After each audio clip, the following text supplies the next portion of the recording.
Wow, where to begin? What a sporting time to be alive. Odds are we'll be talking about one of your favorite teams here across the great state of Texas. I am JP Heath. We have the one, the only, Josh Havard. I'm unsure of if Ferdinand will make an appearance. Of course, he laid out on us last week after I even had the graphic from Mitch ready. But Josh, how goes it? And it's going good. Ferdinand was in here about 2 minutes before I got on here. So don't take it out of the equation. But everything's going good here. Sports is going strong for at least a little while. So you actually have sports to talk about for a change. So I was wondering, you or Lamar did not make mention of my hat from last year. I know this is an audio medium right now. Video soon to come. Quick tease. But what do you think of the hat? I forget if we've talked about this off mic or not, off pod. It's kind of a 40-ish-year-old white guy hat, if not 50. So yeah. You're at the age where you do what makes you happy. So you wear it if it makes you happy. If not, then take it off, which you just did. Yeah, uncomfortable now. I had to do it for the question, just for you to remember.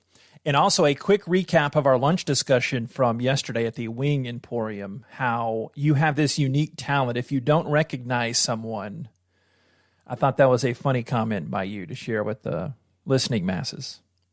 Yeah, so we got to the restaurant yesterday, and you pointed out somebody that you're like, I have no idea who that person is, but they waved at me. And it turns out being somebody that I knew really well, and you knew him whenever they went there. But just in general, I come into that situation quite a bit, being a sports writer, and I come across people that I might not know at the time. I might know okay.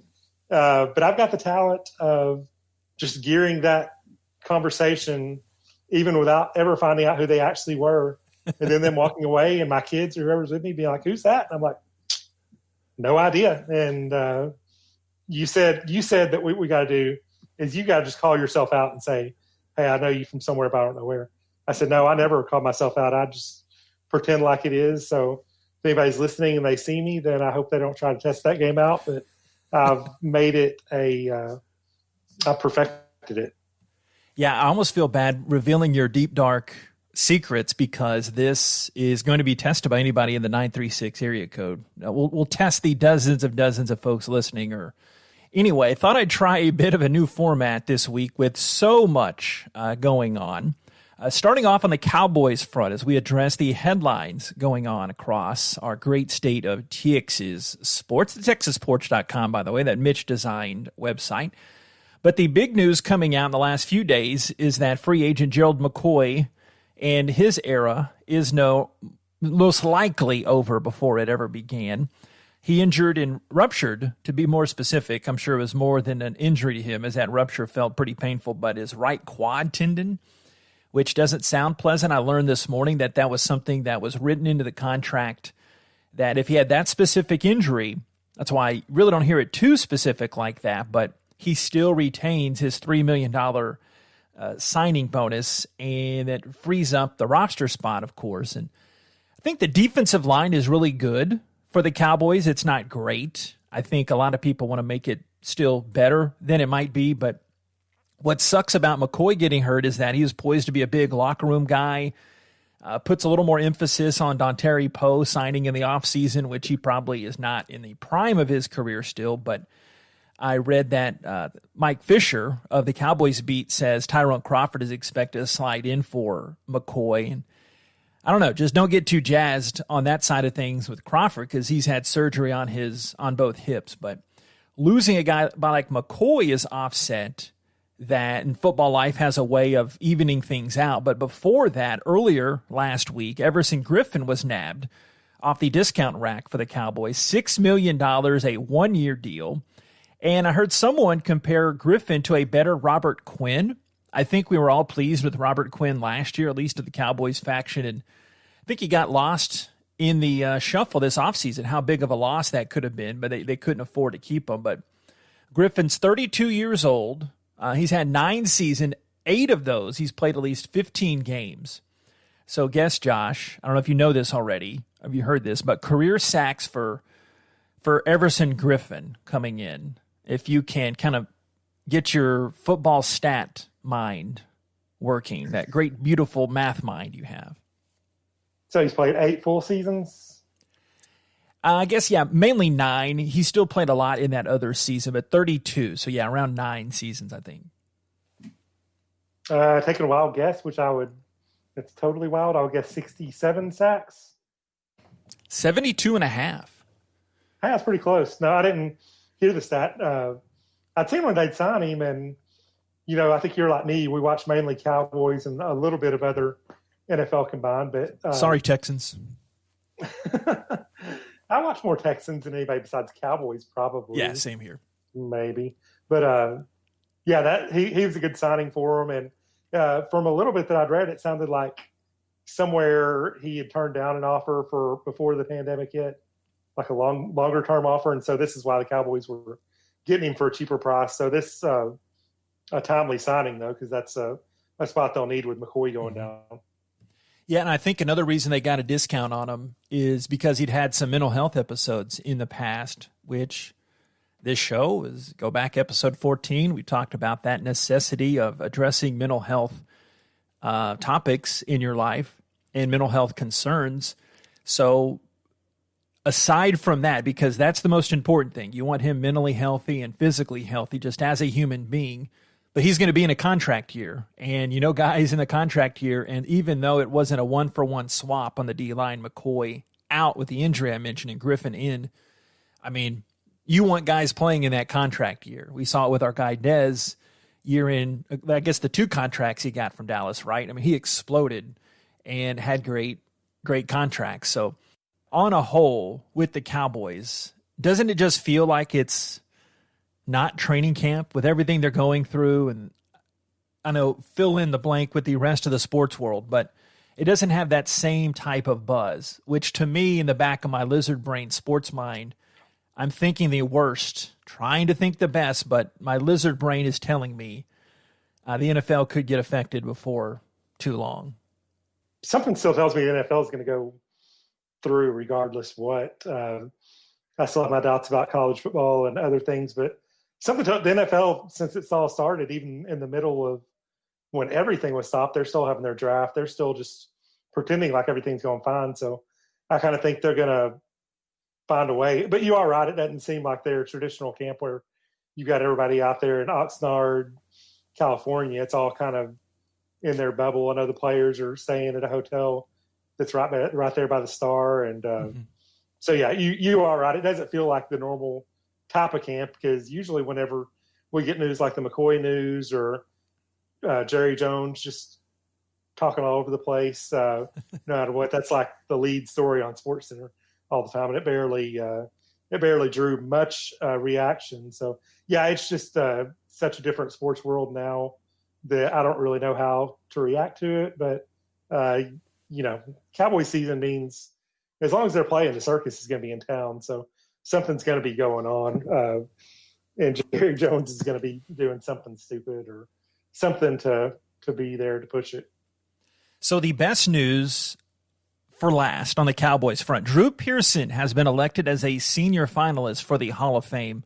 That puts him one step closer to a long-deserved honor. I don't know if you remember this from last year when he didn't get in his last year of eligibility in the regular process, but he was really shaken up with it. But he all-decade team of the 70s, only one not in Canton, if I recall, of that all-decade team of the 70s, 3-time All-Pro. He's on that Super Bowl 12 winning team, but it's not guaranteed. But the next step is February 6th. If he gets 80% of the votes, there's a 48-member committee. So Josh, math on the fly, Rain Man, 80% of 48 is 39. Is that right? My quick math?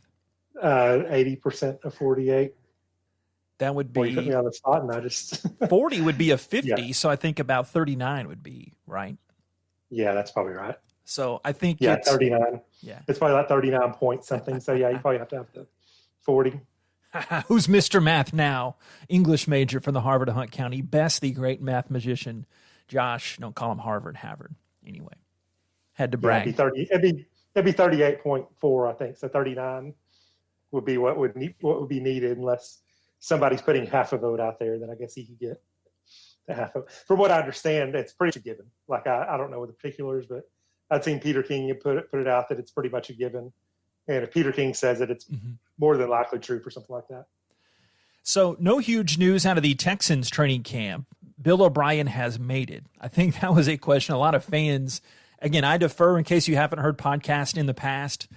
I don't pretend to know as much about the Texans as I do about the Cowboys. Even the Cowboys, some would say, gosh, you suck. You don't really know anything. But much fire in the offseason with the trading of DeAndre Hopkins. Our guy Randall Cobb made the move down south. Just in my prep for this, I jotted down some Texans notes, but do you think Will Fuller really is a number one receiver? Because I read somewhere it was a Texans fans blog, but a really well done fan blog, Battle Red, to give them full credit, as if they need it from our fledgling podcast. But I mean, I don't see it. I think Will Fuller's really good deep threat, but they've got Brandon Cooks of the Rams fame. He's in town. Our boy Kiki Kuti, your boy Kiki Kuti. I think really the whole thing with the Texans we'll see this season is Deshaun Watson is what I complain about Dak Prescott, that he isn't, but can he elevate the offense around him and not have every weapon? That's a good receiving core. Our guy Nate, who I was texting him some things. Hey, am I kind of on base here about the Texans? And he said, yeah, you're, but he made the receiving core sound better than it was. I'll give him a chance to defend himself. I just didn't see that for the Texans receiving core. I just think, can Watson cross that threshold to the elite of the elite? He's been prone to the sack. Obviously, the Texans need to play better on the line. I think they've addressed that in the offseason. It comes down to Watson. As generic as that sounds in this 2020 era of football, if and when we have it, I think it comes down to Watson this year for the Texans. And you think the defense is going to be good, but I think it comes down to Watson in the end for our friends down I-45. Yeah, we'll have to see how that works with you were talking about the receiving core, and Nate knows more about it than we do, like you said, but Hopkins just makes everybody else so much better because you have that one guy that takes so much attention that Fuller looks a lot better. Everybody else, it's just a ripple effect. Everybody else looks so much better just because Hopkins is there. And so now without that, teams can't focus their defense around just shutting him down. So it's going to rely more it will rely more on Watson and trying to figure it out. And I still don't get the trade that the Texans did by giving away Hopkins for the running back. Yeah, it'll be much more on Watson this year, and he's really good. So that helps him out, and it's not like it's a really bad receiving core. So he's got plenty to work with. But sometimes those elite guys, you don't know what you got till it's gone, and you just have to kind of retool the offense where it's not such a big play thing. The big plays aren't quite there as much as possible, and rely more on the run game, rely more on the short passing. And I'm sure that's what they're going to have to do. Although Watson's such a dynamic player that there will be big plays out there for him to have. To answer one thing you said is I think the analytics said that Hopkins, when they looked at the other side of it, that same blog I read, is that the numbers said that Hopkins wasn't exactly this. I mean, he made great catches. He'd do the spectacular, but again, this is not me. I'm completely throwing it on some other unnamed person who I really liked the slant and the perspective they gave on both sides, but I don't think it necessarily fit to what they thought Watson could do in the long term. All right, sticking with Houston football, but on the collegiate note, this happened a little bit before we recorded our last college football episode. The late, great Bill Yeoman now, he passed away last week at the age of 92 and really put Houston into a national frame of mind, and coach from the 60s all the way into the early 80s, and a new friend of the show, Jay Wyatt, punted for U of H back under Coach Yeoman. And we have a separate podcast here with Brother Jay coming out right after this one, so it'll be episode 29 if you don't see it in your queue right now. But Jay, playing for Coach Yeoman, had only great things to say. Well, the big thing about Coach Yeoman is a lot of people think about triple option football, and you think about Run it, okay. It's a deal where you're either going to give the ball to the running back, quarterback keeps it, or he's going to pitch it to the other running back coming around to the same side.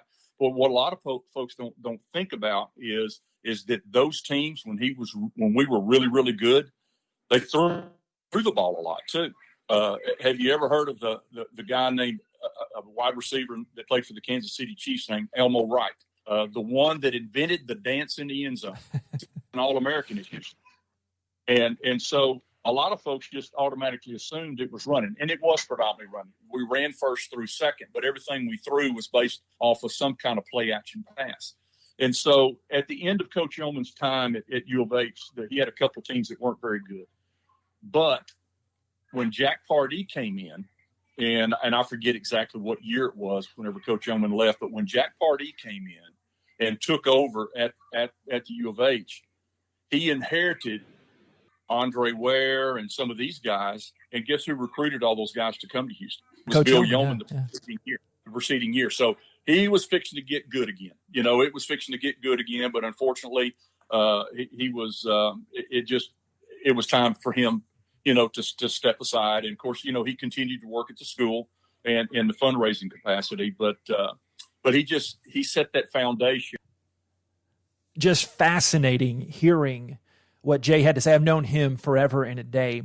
One of the things that I did not know about Coach Yeoman, 165 IQ. And I don't think people understand how brilliant you have to be a coach at any level, but all the irons you have in the fire, you've got to have your stuff together. And Yeoman, a Texas coaching icon, just one of the greats, and the foundation that he had, and of course, being the first in Texas that was willing to step forward and recruit African-American football players and get them in his program. What a loss, a Texas coaching legend. All right, on the NBA front, Rockets and the Mavericks both got their playoff series cranked up. I'll be selfish. This is about 95% my podcast, but I am sharing it. But I couldn't have without Josh, so let's say that's more like 60-40. The Mavs getting down 0-1. By the time you hear this, they'll either be tied 1-1 or down 0-2, which essentially would mean it's over. Luka was beyond scintillating in Game 1. Might have been the wildest Game 1 of the opening round. And we need to get some kind of sounder, a no-fun JP wet blanket alert. I was the guy in college at the party. If and when I'd go, not a huge party animal, but guys, can you turn the music down a little bit? Guys, do you have some lemonade? The one thing, he sets a playoff record for most points scored by somebody in their debut, but no one is harping on the 11 turnovers. And I found this again with the fan sites, JP, in this episode, but the Mavs Moneyball said, some will choose to focus on the 11 turnovers, but we will highlight his record-breaking performance. Well, I choose to highlight the 11 turnovers because you don't win a game, you don't become an elite player having 11 turnovers. Am I being too hard? Yes. But guys, can you turn the music down? Isn't it illegal to burn CDs? I'm no fun guy. Famously no fun guy with the guy recording with me today. Guys, come on, can you slow the car down? The speed limit's 65. We can't be going 68 here, okay? But you can have both in this world. Luka's going to be a next-level generational type of player. We said in our NBA talk a few episodes ago, I think he is the next face of the NBA. I'm not saying he's better than LeBron, but I think he's going to be that face. But granted, it was amazing what he did, but he's not going to get that next level. Like I broke my watch in a third-rate taco joint a couple weeks back. Josh, I got to rambling there. Sorry about that, but am I harping on too much, or should I sit back and enjoy more of sports? But you know me about as well as anybody from the sports side of things. What do I do here? I know what you do. You just do what you were talking about. You harp on the 11 turnovers, but you might as well enjoy it right now because they're not winning the series anyway. He might as well have 40 turnovers in the series and average 40 points. And in 3 years, when the Mavericks are one of those teams out there, you'll say, hey, remember when he averaged 40 points against the Clippers and that was really show the world how good he is? Maybe at that point you'll be like, yeah, but he averaged 8 turnovers a game in that series. But yes, you might as well. It's it's a lot of fun to watch, and I don't think I'm putting too much of a wet blanket on your parade by saying the Mavericks aren't winning that series. No. Enjoy it for what it's worth. He's great.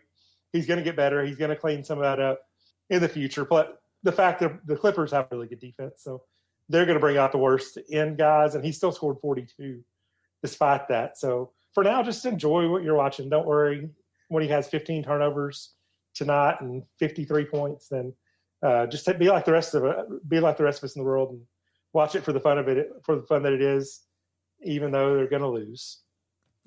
I'm at peace with that. I agree with everything you said, and I will try to do that until I text you tonight at about 9:30 when he's got 6 turnovers in just the first half. He's cut it down a bit, and he's only got 6 in the first half.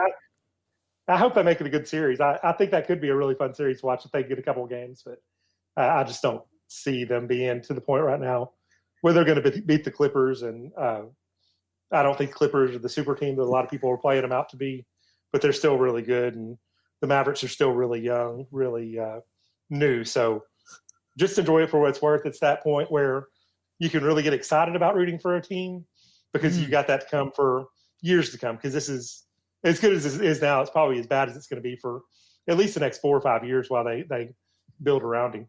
Yeah, it's like you're reading my notes, which we don't share opinions before we start recording, but I wrote down, I love NBA playoff juice. I had forgotten that in my rooting interest, in my kind of my rooting brain, how I get excited, but that came back, and I really missed it. At the end of game 1, all I thought was I rooted failure for the Clippers and for them to lose every game remaining in franchise history.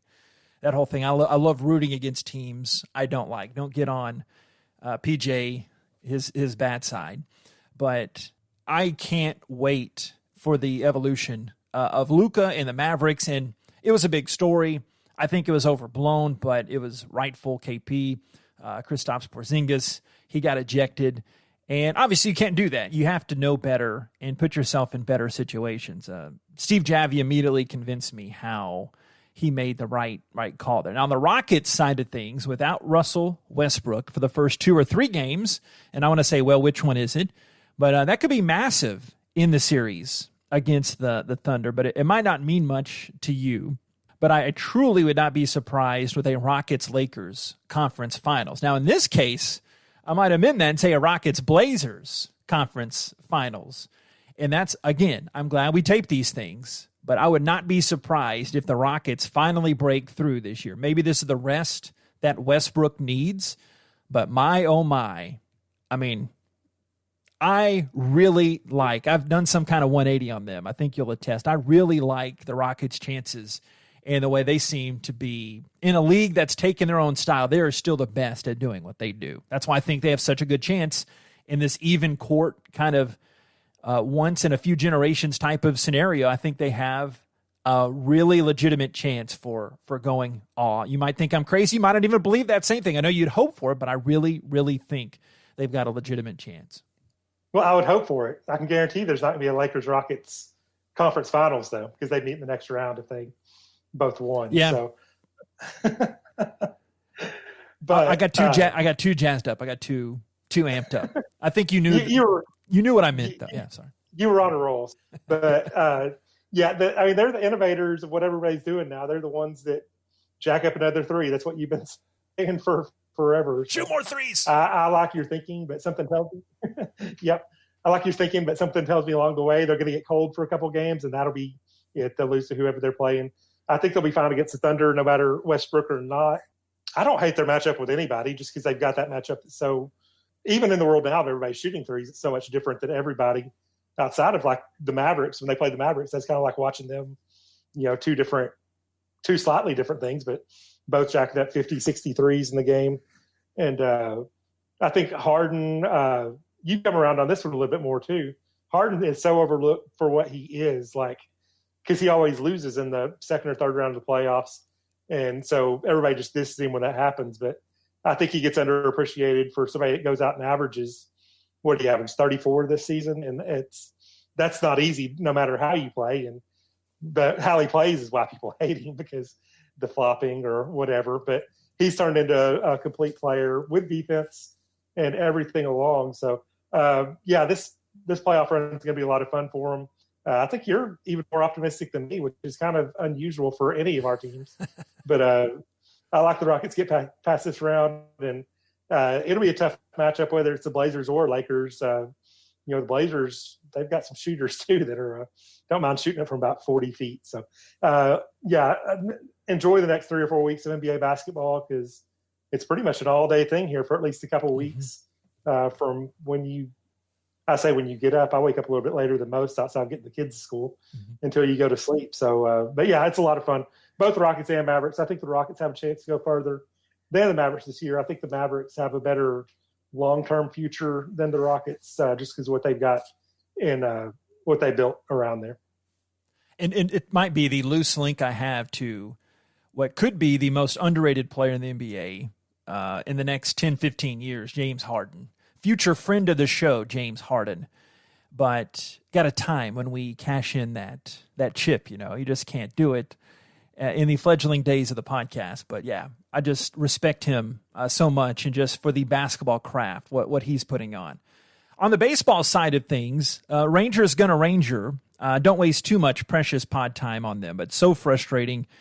And I think where it got me more frustrated, is that the right grammar there? I was more frustrated because the Padres' ties to the Rangers. You got A.J. Preller, who was an assistant on the World Series building teams under John Daniels, and you've got Jace Tingle, that was a Rangers assistant. I don't know, I forget the bench coach, or he was the fielding coordinator, or he was a coordinator. He wasn't, however they're breaking him down in the new era of coaching terms. But the one issue that stood out for me was that we can get to the Bush League thing here in a second, Bush League or not Bush League, but this could have been, if they were built the right way, if the Rangers organization wasn't in such a mess with their ownership group and they're going nowhere, I would be a lot more optimistic. But I think what brought it over the edge was being such an organization that had some of those Rangers connections. Not only I'm thinking of, I'm sure there are even more deeper ones, but national coverage for the Rangers seems to be always to be a joke. And they are my favorite team, if you're somehow wondering. But this time it was Fernando Tatis hitting a 3-0 pitch for a grand slam off Ian. Jabot came in and threw behind him. I forget who gave up the granny, but he's up 7 runs. And then immediately, social media, it doesn't matter too much. 2.5% of people's opinions are registered on social media. So don't get too tied up on social media. But at this point, they did have a legitimate point. I liked your memes and your graphs and all the charts that you're quick to send me, Joshua. But in this case, they were right. Who cares? I mean, don't get down 3-0. I know the old rule, and generally baseball thought, is that you don't swing on a 3-0 pitch. Screw it. I mean, you've got probably the best player that is 21 years old or younger in baseball, and he did it. Chris Woodward was wrong after the game when he said he took exception to it. But he wasn't wrong when they wanted Mike Minor to get that milestone, 200 strikeouts last year, that he went over his pitch count. So many frustrating things, and I think this just brought it kind of to a boil. How did you see things with that scenario for the Rangers there? I just appreciate it because the Astros have gotten all the negative press here in Texas baseball for several months. So the Rangers just stepped in. They're doing their part. They're doing their part to help out their Texas brethren. They're I don't know. Of course, I'm being sarcastic about that, but I loved how Tatis stole third base and a 6-run game the next night. So after somewhat apologizing, he's like, "Yeah, if you don't like that, then I'm going to do this," which is obviously another one of those great unwritten rules of the game. But it's kind of ridiculous. I mean, it's a 2-3 game. It's not Little League baseball where you're rubbing it in, where the other team just doesn't have any chance. If you're going to do the unwritten rules, then just make a run rule. Say it's an 8-run rule after 8 innings. That'd be even dumber. But yeah, just play the game. But like I said, I do appreciate your Rangers helping out my Astros to get them out of the doghouse in the national spotlight there for a little bit. But I guess on that note, we can go on to the Astros, just flipping it over there. They've got won 6 in a row after you've been messaging me a few updates about how the Rangers had overtaken the Astros in the standings. Since you started all that hogwash, the Astros have won 6 in a row. They're 2.5 up on the Rangers. They're, well, I would say all good for them now, but Yordan Alvarez, their great DH, he went on the IL a couple of days ago, and Dusty Baker today said he's done, and he said he's probably done for the year. So that's not promising. What is promising, Verlander's pitching a little bit. Osuna's pitching a little bit, trying to work back to a late return to the season. So I don't know exactly if that's a possibility, but that's what it's going to come down to for the Astros. I think just putting the knock back on the Rangers, I don't think the Astros are going to get overtaken for at least second place in the division. They've gotten pretty close to the A's, so it's probably going to be the A's and the Astros fighting for the first place spot, which really doesn't matter anymore. And then if the Astros can get a healthy Verlander for the playoffs, then they'll be a team that nobody wants to play because their pitching staff will match up and they can still hit even without Alvarez. So a great week for the Astros. I don't think they've lost since our last podcast, which is a nice thing after the 6-9, 7-10 start they had, and giving us something to watch there in Colorado. I guess they'll be in Colorado by the time this is going up, and they're playing Colorado and then going on to face your beloved Padres in San Diego. So we'll try not to give up any 3-0 home runs with a 7-run deficit, or we'll try not to hit any home runs with a 7-run deficit, just to make sure everybody there down in Arlington can stay happy. I'm glad to see that you're supporting my angst here. Thank you very much, as a good sports friend would. And on a Dallas Stars note, here's our Mr. Hockey, Josh Haver. Josh, just joking if you don't have any hockey, but you seem to be Mr. Hockey of us too, so that's not saying much. They're up 3-2, and I watched like 5 minutes of the game the other day on Sunday. It was great. And then yesterday I saw the score. Man, it's Stanley Cup fever. I really do enjoy watching them. I just don't enjoy watching them more than the Astros or Rockets or any of those. So when they're on my third rooting interest, but they're winning. They're a game away from the second round. So maybe if they get to the Stanley Cup Finals, I'll actually sit down and watch the full game.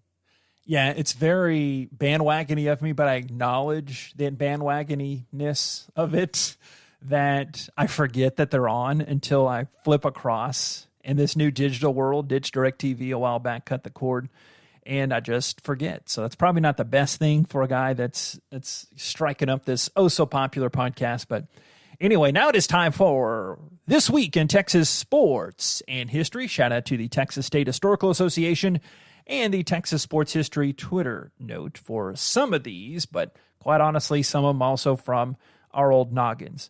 August 22nd of 2007. The Texas Rangers beat the Baltimore Orioles 30-3. So see, Josh, there was a day when the Rangers kicked butt. 30 runs in one game. For some reason, I remember I was back home. I'd moved down here, but I was back home when that happened, and I just remember being floored by that. And I remember looking it up, I think when I wrote this note down a few weeks ago, that most of those runs came in the latter third, the last 3 innings of the game, but Major League record in runs, so stick it there. You may have your title, but we've got the 30 runs in one game. Where's your unwritten rules for that? Scoring 30 on somebody? Come on. The Padres only scored like 14. Yeah, I did see my brother sent that note to me, I think yesterday, and it was 5-3 in the 6th inning. So they scored 25 runs in the last 4 innings, at least it might have been the last 3, but I know I saw it was in the 6th inning. It was 5-3, so they piled it on there late.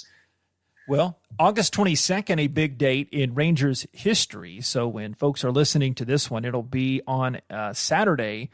Nolan Ryan struck out Ricky Henderson for his 5,000th career strikeout. I don't know where you would rank the Nolan milestones, but if you just put all 7 no-hitters, which was the coolest, and then you start with, I guess in Rangers fan lore, they might put the Robin Ventura scuffle and the Noogies up towards number 1, but I don't know, 5,000 strikeouts. You'd have to, and biased as a Rangers fan, but you might put some Astros moments in there. But my gosh, 5,000 strikeouts for Nolan, August 22nd of 1989. So number 1, Nolan Ryan beating up Ventura. Number 2, Rugi punching Bautista. Number 3, 5,000 strikeouts. I think that's the perfect way. But honestly, 5,714 for his career. Sure. That's somewhere around there. In terms of records that are never going to be beaten, that's in any sport, that's pretty far up there because no pitcher throws enough to even come close to that anymore, despite there being a lot more strikeouts. And you just put any of his accomplishments, which is what Jeff was busting you for one day. If it's Texas sports history, it's going to be Nolan Ryan in the summer because he had some kind of accomplishment. And that's huge in both Major League and Texas Rangers. You can tack him on the Astros a little bit too, but he did make several of those accomplishments with the Rangers at the end of his career. Also, this week in Texas history, August 22nd, 1977, the charter class entered the Texas A&M University College of Medicine. August 23rd, 1974, former Cowboys star lineman and Hall of Famer Rayfield Wright was born. I have an autographed photo of Rayfield Wright. If I was thinking ahead, I would have brought it. But I mean, you might have seen that in the past, but I interviewed him. I think he had some kind of barbecue sauce he was doing at Brookshire Brothers. And I went there, interviewed him. I said, my dream job, I want to be voice of the Dallas Cowboys. And he signed it to the future voice of the Cowboys. And that was the most bad arse thing that still pumps me up and motivates me to this day. As I looked at that, I came across it going through some old stuff a couple weeks back, and I want to put it up on our soon-to-be the Texas Sports Studio. But not a name I knew growing up as a kid, but as I appreciated Cowboys history more, as like the old man that I am, as you joked with me, 40-plus-year-old white guy. I mean, one of the GOATs, Rayfield Wright. So there you go. Yeah, and you've shown that to me before. That is really cool. Yeah, he's one of the all-time greats from back before our time. But, that's awesome that he actually did that autograph for you, that you can still look back on it now. August 23rd, 1937, Texan Carl Joseph Crane made the world's first fully automated landing at Wright-Patterson Air Force Base. You know how they say sometimes, how do you get up the nerve to try that the first time? Like bungee jumping, skydiving. Carl Joseph Crane, do you think he had some doubts as that's going into the landing? He's thinking, did I do the whole checklist? Did our mechanics, do I trust them? But he had some cojones to do that the very first time. August 25th, your boy, 1970, Big Shot Bob, a.k.a. Robert Ory, was born in Harford County, Maryland. So he is turning, can you believe we live in a world where Big Shot Bob of Spurs Rockets fame, he is 50 coming up. Man, I get it makes sense. He first, those Rockets teams in 94, 95, that's what I first knew him for. So now that you put that's 25 years ago, and he was probably 24 or 25 at the time. But, one of the great shot makers ever. I remember a few years ago they used to have like debates, should he be in the Hall of Fame? Is he a Hall of Famer? No, but, man, that's a good gig to have so many big shots from Lakers, Spurs, Rockets.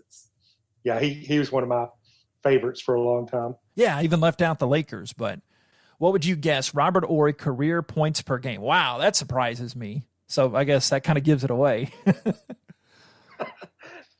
I don't know if that gives it away. I would guess around like 12. Exactly. I would say he's probably a 13-point-per-game scorer, but 7 points per game in his career. But 7? Wow. 34% three-point shooter, according to the greats at Basketball Reference. So, So he's not even a great shooter, just a great shooter when the game's on the line. Mm-hmm. But if you could take any non-Hall of Fame basketball player, he'd have to be one of them with those kinds of shots. Yeah, maybe be like a bench guy. Another great Rocket already mentioned on this podcast, future friend of the podcast, James Harden, was born in Los Angeles, August 26th, 1989. So he is a ripe old 31 coming up. Let's see, that would be a week from today as we record this on Wednesday.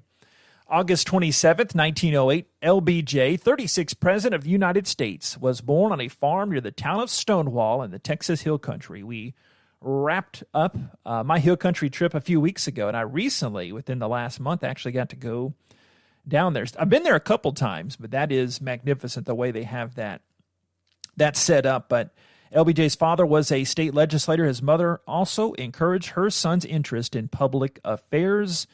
Lyndon Johnson graduated from, feels weird saying that, but LBJ graduated from what is now Texas State University in San Marcos, and was instrumental in the Voting Rights Act of 1965 and the Civil Rights Act of 1964.